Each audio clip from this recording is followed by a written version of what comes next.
Leo naomba tushirikiane neno la Mungu kutoka kitabu cha Injili kama ilivyoandikwa na Mathayo mlango wa 5. Injili kama ilivyoandikwa na Mathayo mlango wa 5.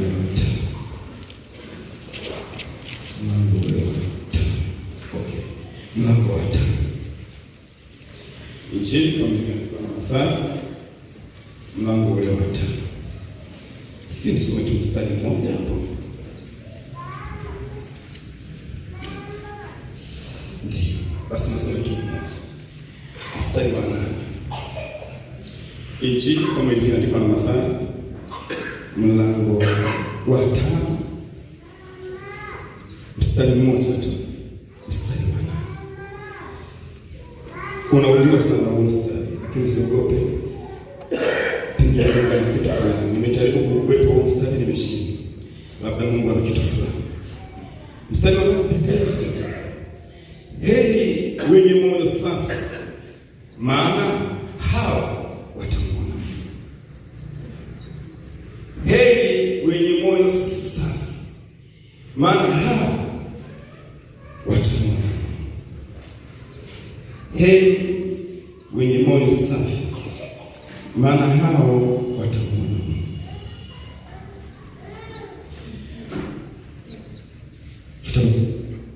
Kitabu cha Mithali mlango wa 4. Mithali mlango wa 4. Mithali mlango wa 4. Tutasoma mstari wa 23. Hapa napata tukisoma mstari tu huo mmoja wa kutosha. Twende na wakati. Kwa wakati wako unaweza ukalipanua somo hilo ulipata uelewa mkubwa zaidi. Lakini kwa leo tutasoma kwenye mstari wa 23. Kitabu cha Mithali mlango wa 4 mstari wa 23. Biblia inasema, Mithali mlango wa 4 mstari wa 23. Ukiona narudia unajua nasikia karatasi. Mlango wa 4 mstari wa 23. Biblia inasema, linda moyo wako kuliko yote uyalindayo, maana ndiko zitokako chemchemi za uzima. Linda moyo wako kuliko yote uyalindayo, maana ndiko zitokako chemchemi za uzima. Hiyo Mithali mlango ule wa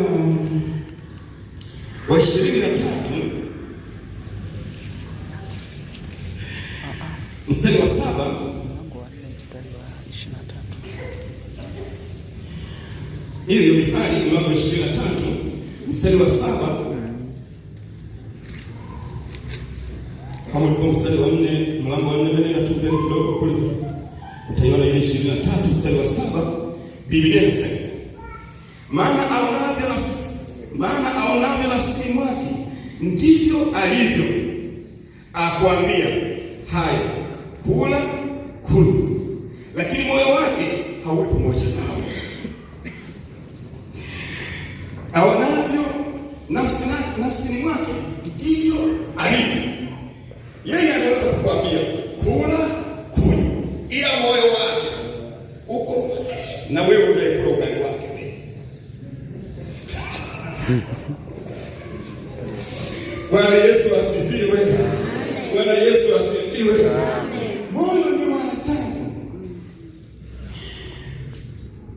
Kile kitabu cha Injili ya Mathayo, yale maneno ni ya Yesu mwenyewe. Na tumeyazoea yale maneno, lakini nipe sikio lako.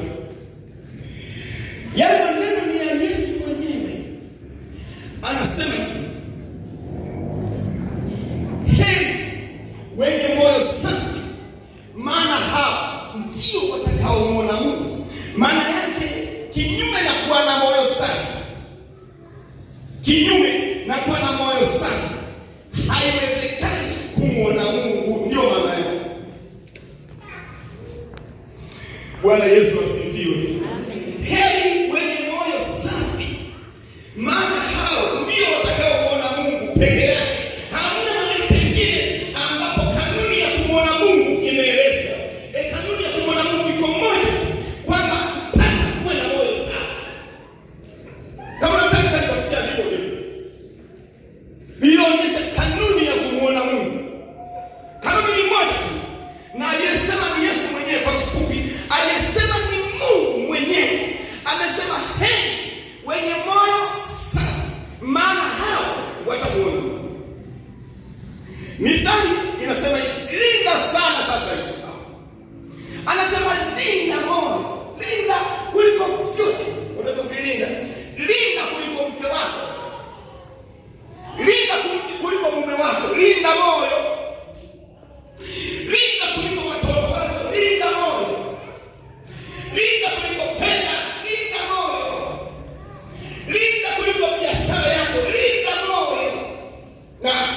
Sikiliza mpendwa, chochote kinachokuja kwenye maisha yako, chochote hakihitaji jambo lingine lolote, kinahitaji kuchafua moyo ili usimwone Mungu.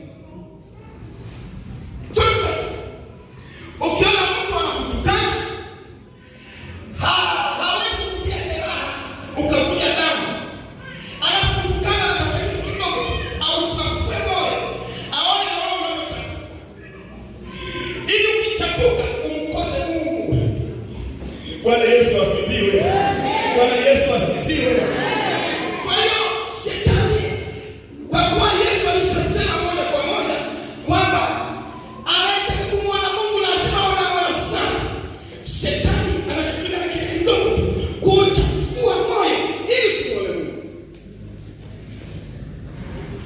Na mara ni kichaka cha Yose.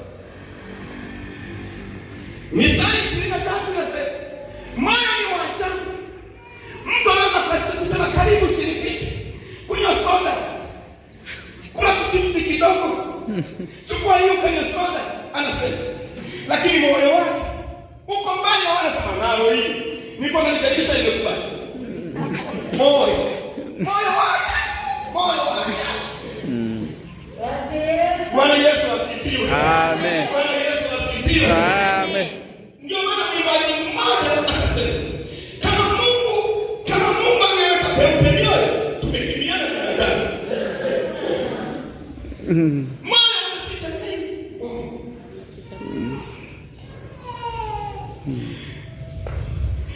Bwana Yesu asifiwe. Amen. Sasa Biblia, Yesu anasema, hey, ukisikia mahali panasema hey, ukisikia mahali panasema hey, kinyume cha neno hilo linaofuata nyuma ya hey ni ole. Maana hey walio na moyo safi, maana watamuona Mungu. Maana yake ole wasio na moyo safi, maana hawatamuona Mungu.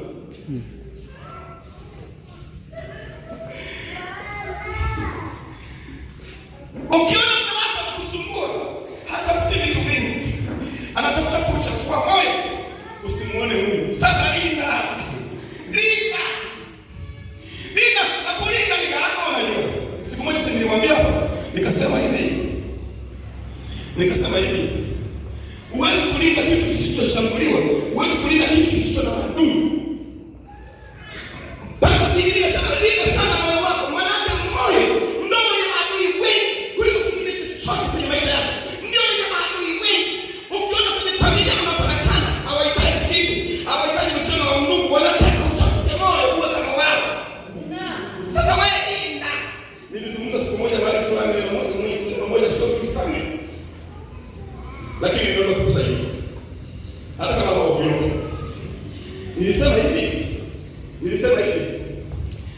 ukiona ndoa iko kwenye mtawe mzuri, mpaka mnasema kama wote wana ndoa wangekuwa kana wawili mwe, ndoa hiyo kwa paradiso duniani. Kama unaona iko ndoa ya mfano namna hiyo, ambayo watu wanasema hii ndoa ni nzuri, kama ndoa zote za watu zingekuwa kama hii, ingekuwa paradiso duniani. Ukiona namna hiyo, sikiliza, yuko mtu mjinga kwenye hiyo ndoa. Ndio usalama wake. Yaani usalama wa ndoa hiyo, yuko mjinga humo. Nibadilishe hiyo sentence. Yuko mwenye moyo safi.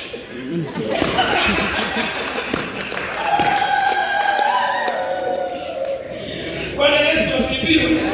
Bwana Yesu asifiwe. Mwenye moyo safi ni yule anayesema, unakuja saa 5 usiku. Utafunza kalikini kesho. Mimi hayo yanihusu, usiokachafua moyo kule.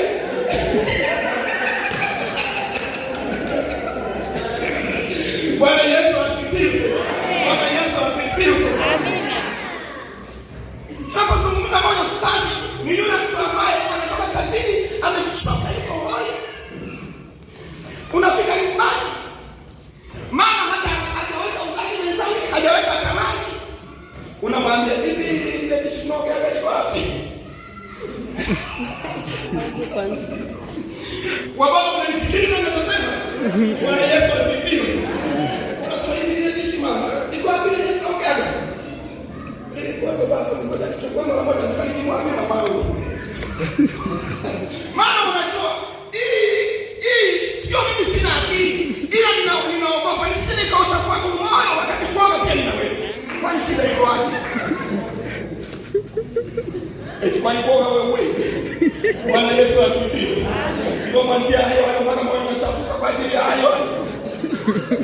Si kuchukua dishi na kuchukua maji unaenda kuoga alafu unarudi sana. Mpaka tumafuta. Alafu kitoka hapo nje. Hakuna atakayejua niweka niwe bafu maji. Kwa hiyo niweka mama Faraja mwenyewe. Bwana Yesu asifiwe. Bwana Yesu asifiwe. Lakini watamaka moyo kama safi.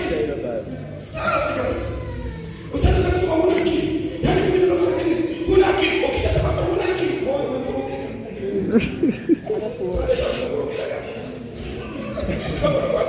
Eti wewe umeona Mungu. Ndio maana nisema unapeleka maji bafuni moyo wako ndani kule useme hapa ni nini hapa? Kuna kitu kinataka kuingia kwenye moyo ili uchafuke hapa.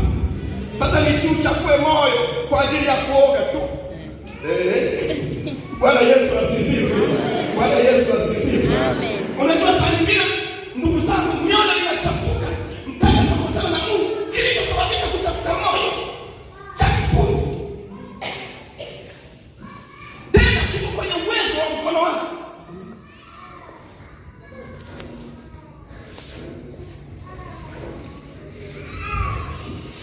Bwana Yesu asifiwe. Amen. Bwana Yesu asifiwe. Amen. Biblia inasema heri wenye moyo safi, maana hao ndio watakaomuona Mungu. Ndugu zangu, tunasoma Biblia vizuri. Biblia haisemi heri wanaoferoshi, maana hao watamuona Mungu. Heri wenye moyo safi. Hapo inasema kwa assemblies mwe. Sio heri wa assemblies ndio watakaomuona Mungu. Hapana. Heri wenye moyo safi. Sio Anglikana wenye moyo safi. Sio Wabaptisti wenye moyo safi. Sio Wapentekosti wenye moyo safi. Ninaposema hivi huko unajipima. Moyo wako ukoje moyo? Umechafuliwa na vitu gani moyo? Moyo umechafuliwa na vitu gani moyo?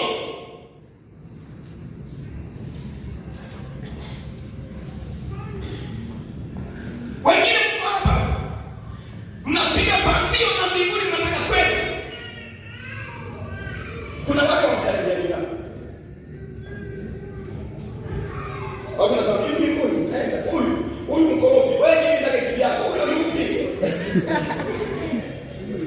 Hivi ndake kivyako maana moyo ni wa kulinda. Wewe alitokoza sana.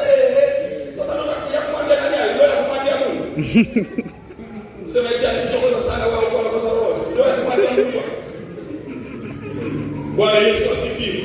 Amen. Bwana Yesu asifiwe. Amen.